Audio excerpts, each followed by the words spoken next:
E nós vamos abrir esse bloco para conversar com Pedro Camargo, que é professor universitário, pesquisador e consultor. Você sabe o que é neuromarketing? Pedro está aqui para a gente abordar esse tema. Pedro, seja muito bem-vindo. É um prazer recebê-lo aqui no AppTV, viu? Prazer é meu. Bom, Pedro, neuromarketing, duas palavras muito interessantes que juntas formam um outro conceito. Queria que você explicasse para a gente um pouquinho sobre isso. Neuromarketing é uma subciência, eu chamo. A ciência é o marketing, que parte da neuroeconomia, Patrícia. A neuroeconomia e as neurofinanças começaram a perceber que o ser humano não é tão racional como a gente imaginava, né? Porque a economia ortodoxa diz que ele é racional e maximizador. E a neuroeconomia, a neurofinanças mostraram que não, que nós não somos tão irracionais assim. E a partir das pesquisas de neurofinanças, que são com agentes econômicos, e com a neuroeconomia, que pesquisa exatamente o comportamento de consumo em geral, surge o neuromarketing, que são pesquisadores em neurociências que buscam respostas para as ações do consumidor. Porque, na verdade, você tem análise de marketing era sempre feita de maneira behaviorista. Quer dizer, observava-se o sujeito consumir, anotava ou perguntava e o sujeito respondia.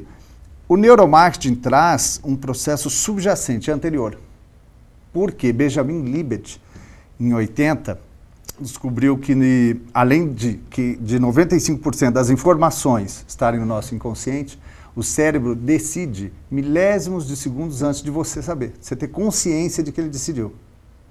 E aí, eu fui buscar essa pesquisa, não só eu, né? Hoje somos 18 pessoas que escrevem no mundo sobre neuromarketing. Vamos buscar informação desses gatilhos, né, que a gente chama, que são anteriores ao comportamento. Então, o porquê ele se comporta. Que ele se comporta, eu percebo. Agora, o porquê ele se comporta daquela maneira. O que faz ele se comportar. Estudos, né, Pedro, sobre esse momento do consumo, né? Como é que o consumidor se comporta, o que influencia ele, se é a cor, se é o cheiro, se é a disposição na prateleira. Então, o que você está trazendo para a gente aqui é uma outra ferramenta para descodificar exatamente o que acontece no psíquico, é isso? Isso, na verdade é o lado biológico do marketing. Que esse é o meu conceito, né? Que até depois vem o segundo livro, agora que vai ser editado já fechei com a editora, agora no segundo semestre, é buscar o lado biológico do comportamento. Que eu digo, não dá para analisar o consumidor sem você entender de biologia. Nós temos o cérebro, nós temos hormônios que influenciam o comportamento do consumidor, os neurotransmissores, a genética influencia. Então, quer dizer, como olhar, como perceber o consumidor, dizer, olha, isso é fato, isso é verdadeiro, sem olhar internamente. Entendi, são os processos Pedro. químicos, né? Então, nesse seu estudo de neuromarketing, que é o livro que você nos trouxe aqui, que é Descodificando a Mente do Consumidor, como é que isso aqui pode ser uma ferramenta, então, para o mercado publicitário, que é para quem a gente fala? Perfeito. Na verdade, o mercado publicitário de São Paulo já começou a usar neuromarketing. Inclusive, eu vou fazer uma palestra na Agência África, que trata, na verdade, já fez uma pesquisa com cerveja, com neuromarketing, com David Lewis e com alguns pesquisadores. Então, existe essa ferramenta que ainda é cara, porque você tem que ter um neurocientista, um neurologista, um neurocientista, um profissional de marketing, que vão analisar a ressonância magnética. Em conjunto, né? Isso, porque são visões diferentes. Que pode ser analisado por ressonância magnética funcional, por PET, né, que é um outro equipamento, por eletroencefalograma. Então, quer dizer, eles usam, existe o nome neuromarketing, parece que é para tudo, mas não, ele é usado para pesquisa de mercado, pesquisa do comportamento do consumidor. Agora, quem não pode usar a ferramenta, na verdade, o que eu recomendo é sempre estar de olho nas publicações, porque tem saído muita coisa muito interessante de neuromarketing. Fatos do dia a dia, por exemplo, comerciais. Eu me comunico muito com o Marco Iacoboni, que é da UCLA. E ele fez análise de vários comerciais. Né? Então, comerciais que têm algo engraçado, mas que às vezes a gente acha que é engraçado, mas às vezes assusta. Então esse comercial não é bom, ou pelo menos essa cena não é boa. Então a gente acaba criando um sistema de rejeição e não consumindo, ou não atingindo o objetivo que é o consumo. E sem saber o porquê. Entendi. Ele dá, na verdade, para analisar esse processo subjacente e dizer, olha, esse filme é bom, pré-teste do filme. Esse comercial é bom, faça, ou esse comercial não é bom, atingiu outra área. Porque se atingir o núcleus accumbens é ótimo, porque o núcleus accumbens trabalha com prazer. Okay. Né? Faz parte do circuito de recompensa. Se ele atingir a amígdala, não foi bom. Ou talvez não seja bom, também não pode se afirmar, olha, atingiu a amígdala, ele vai ser ruim, não. Pode ser que não. Né? Que ele provoque outros medos. Porque, por exemplo, nesse caso do medo, existe uma pesquisa de cientistas americanos que fizeram as pessoas assistirem um filme de terror e o outro grupo, bem parecido, assistiu um filme de romance.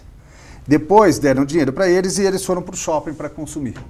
As pessoas que assistiram filmes de amor saíram autoconfiantes e foram comprar sozinhas. As pessoas que saíram do filme de terror foram todas juntos fazer as compras. Chama herd behavior, que a gente chama. Isso interferiu no comportamento de bando. daquele momento de bando. Comportamento de bando, que é um comportamento animal. Que, na verdade, o neuromarketing descobre que a gente recusa muito, né? Nós somos muito antropocêntricos. Né? Eu sou o homem, eu sou o centro de tudo. Não, e nosso comportamento tem muito do comportamento animal. Muito, muito, muito. E como usar essa ferramenta, então, Pedro, para atingir a massa, sendo que cada um está sendo influenciado por uma coisa naquele momento, na hora? E aí, como ter uma linguagem, então, mais universal, usando dessa ferramenta? Na verdade é o seguinte, Patrícia, nós temos padrões.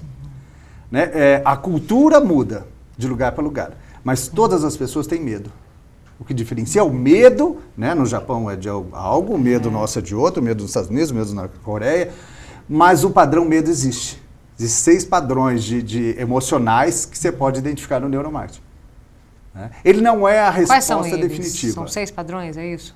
Tem vários padrões. É que cada um tem uma definição, mas o medo, a ansiedade, tem a paixão, vários. É que depende do autor, né? Do autor.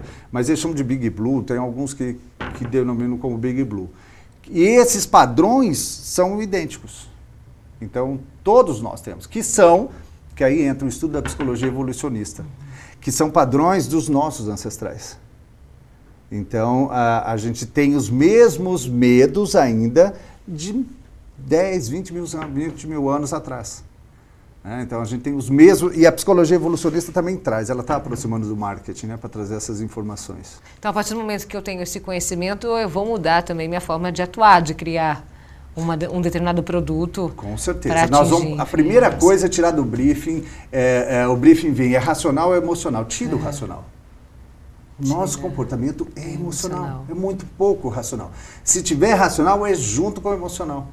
Então, essa pergunta, o seu produto, né, que vem no briefing, o seu produto é emocional ou racional? Compra emocional ou racional? É todo emocional. Componente emocional está em todas as áreas do consumo. Essa é a primeira coisa. E esse estudo, ele ainda tem muito a crescer, Pedro? Como é que você vê, né? Sendo até um estudioso disso, um apostador, né? Tudo isso agora vem o próximo momento, sendo no segundo semestre, que você já adiantou para a gente. Como é que você vê tudo isso, assim? É ainda um embrião que vai desabrochar muito mais, que o mercado tem muito o que ainda pesquisar e fomentar sobre isso? Tem, Patrícia. Na verdade, de 1990 a 2000 foi a década do cérebro. Então, nós estamos no início de entender o cérebro. Imagina entender o neuromarketing, né? Então, não é uma ciência ainda, que eu diga, fechada, certa. Ela tem contestações. Né? A gente tem que ter o cuidado para não afirmar também, não, isso vai ser assim, porque você está mexendo com áreas cerebrais. Como você disse, não quer dizer que atingiu a amígdala, o sujeito não vai comprar, pode ser que compre, depende da cultura, da formação dele, né? Eu não posso negar o ambiente. O que eu peço é olhe internamente, mas não posso negar o ambiente. Então ela tem muito que crescer. Existe ainda um neuroalarmismo que a gente chama, as pessoas ficam apavoradas, né? Falo, meu Deus, agora invadiu meu cérebro. O que você define isso? É exatamente essa resistência? Essa resistência. O neuroalarmismo é a resistência achando que o neuromarketing vai invadir a mente das pessoas e vai abusar. Não existe isso. E vai descobrir coisas sobre ela. A gente analisa padrões, né? Talvez o Google descubra mais sobre você do que o neuromarketing. Né? De como você anda, onde você vai. Né? Verdade. Mas o neuromarketing analisa padrões. Então, nós vamos identificar padrões. Como faz hoje, como já é feito, né? Então, tem muito para crescer. é uma área que vai desenvolver bastante, mas tem muito para estudar, Patrícia, porque eu tenho medo de pessoas inconsequentes falando sobre isso. Uhum. E aí, para onde isso vai, né? Isso, e acaba falando bobagem, assustando, né? Então, eu brigo muito por isso, que tem que ser científico, né? Tem que ter base muito científica. Muito bem estudado, né? Isso. Pedro, só para a gente fechar, o consumidor, ele tende a ter o mesmo comportamento do começo ao fim da sua vida ou não? Ele muda sempre? Sempre. Até porque o cérebro amadurece, ele muda, né? Nas fases de vida. Eu falo isso no segundo, na segmentação, que eu proponho uma biosegmentação, uma segmentação pelo desenvolvimento do organismo. O cérebro amadurece, Patrícia, de trás para frente. Então o jovem é eloquente porque ele não tem o córtex amadurecido, que é a área da razão. Ele trabalha muito com a amígdala. Então ele é muito impulsivo, ele realiza as coisas impulsivamente. Tem pessoas, e essas fases vão mudando durante a vida, né? Aí entram os hormônios.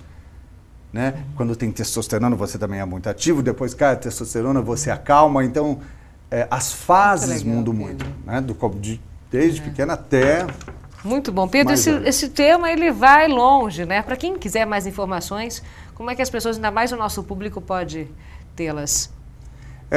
Eu tenho um blog que eu escrevo sempre, né? Estou sempre pesquisando, que é Biologia do Comportamento do Consumidor, tudo junto, .blogspot.com. Muito legal. E eu estou sempre colocando material, falando, conversando. Quem quiser conversar, adoro conversar, até porque tem pouca bibliografia em português, né? Tem o meu livro e tem um outro, Biology, que já foi traduzido, mas os outros são todos em inglês ou francês. Muito legal. Então através do seu blog...